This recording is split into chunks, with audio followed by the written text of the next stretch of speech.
నియోజకవర్గంలో వివిధ మండలాల్లో అంటే మాకున్నటువంటి సంబంధాలు అంతకుముందు 8 మండలాల్లో కమిటీలు ఉండేది.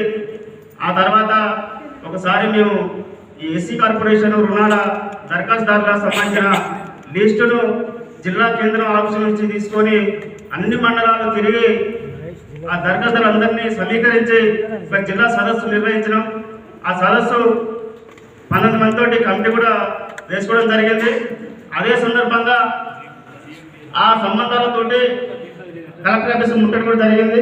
ఆ తర్వాత అన్ని మండలాలు అంటే 4 మండలాలకు సంబంధించి గూడూరు, తర్వాత కొన్ని తొర్రూరు మండలం సంబంధాలు, తర్వాత నెల్లికూరు అంటే కొన్ని మన సంబంధాలు ఏంటి మండలాలలో కూడా కొన్ని సంబంధాలు వచ్చి ఆ కార్యకర్తలతో మనం ఈరోజు కార్యకలాపాలు అంటే 4 మండలాలకు సంబంధించి కమిటీలు కూడా నిర్వహించుకున్నాం.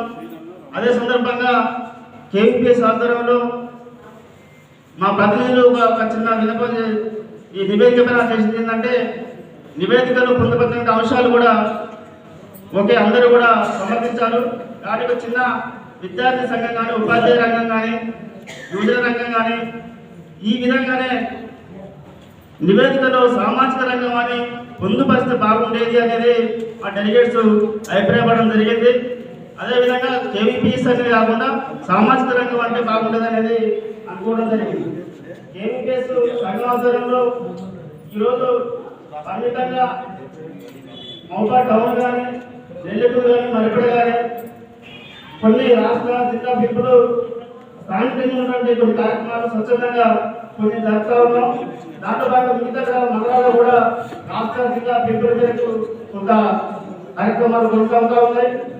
కేవీపీఎస్ ఆధ్వర్యంలో గూడూరు మండలం సంబంధించి మనకు వచ్చిన సంబంధాలతోటి అక్కడ 2 ఆధ్యాత్మిక కమిటీ వేయడం జరిగింది 22 మందితోటి. అదే అక్కడ సంఘంతో ఆ కమిటీ ఏర్పాటు తప్ప పార్టీ మనకు ఉన్నటువంటి సంబంధాలు తక్కువ కాబట్టి కేవీపీఎస్ తోటే మనం నిర్మాణం చేసుకోవడం జరిగింది. అదేవిధంగా ముడుకలు సంబంధించి భూపోరాటంలో కేవీపీఎస్ అగ్రభాగం నుండి ఆ పోరాటాన్ని నిర్వహించడం జరిగింది. దాంట్లో 8 మంది కూడా